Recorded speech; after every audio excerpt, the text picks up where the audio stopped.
how colonization of Kazakhstan has started, which Jews decided to join Russia, and what was the goal of this action. And you will find your answers in this video, so let's start. In September of 1730, Abulkhair Khan of the Kazakh Little Horde expressed his desire for his people to be under the protection of Empress Anna Ivanovna of Russia.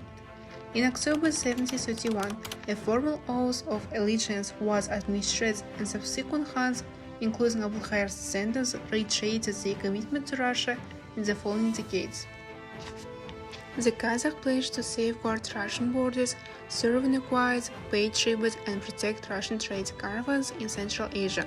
The Kazakh leaders' view of this oath was that they were mere formalities, indicating a loose and voluntary patronage that could be terminated at their convenience.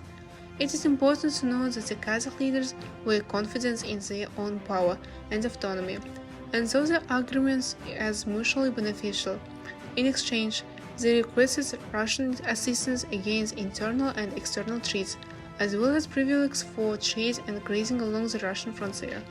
During the 18th century, Russia gradually expanded its control in the Kazakh region through a strategic network of forts, the development of trade routes, and the establishment of administrative structures. This expansion was driven by imperial ambitions and a desire to consolidate influence in Central Asia. The establishment of forts played a crucial role in projecting Russian power and securing territorial gains. These military outposts served as the strategic points for maintaining control and facilitating the trade. However, this expansion was met with a significant resistance from Kazakh leaders and communities. Notable among them, this resistance were uprisings led by PalArch and Kenizar Khan. These leaders mobilized local populations against the Russian encroachment, embodying the deep-rooted opposition to external control. For example, PalArch emerged a prominent figure in resisting Russian influence. His leadership symbolized the struggle of autonomy and preservation of Kazakh identity.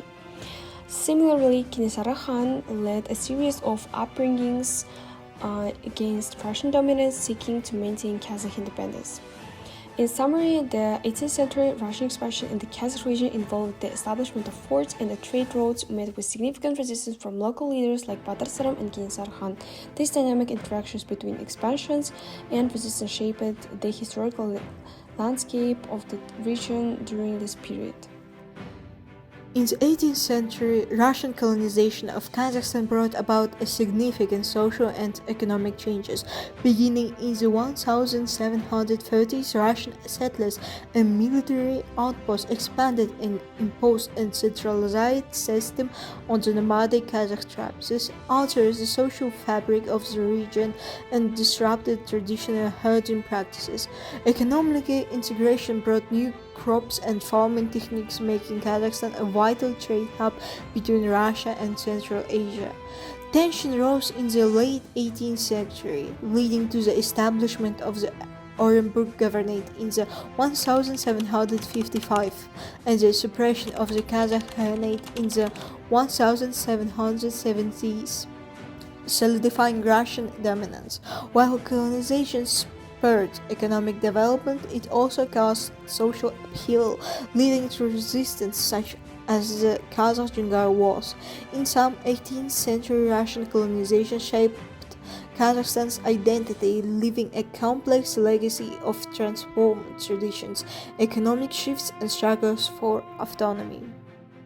In conclusion, the 18th century Russian colonization of Kazakhstan marked a transformative period for the region. Despite initial voluntary alliances, the expansion was driven by imperial ambitions, gradually leading to the establishment of forts, trade routes, and administrative structures. This territorial consolidation, however, faced strong resistance from Kazakh leaders like PalArch and Kenizar Khan, reflecting the deep-rooted opposition to external control. As Russia asserted dominance, social and economic changes unfolded, altering the nomadic way of life and introducing new agricultural practices. The establishment of the Orenburg Governorate and the suppression of the Kazakh Khanate in the late 18th century solidified Russian dominance, ushering in a complex legacy of transformed traditions, economic shifts, and struggles for autonomy. In essence, the 18th century Russian colonization shaped Kazakhstan's identity, leaving an indelible imprint on its history.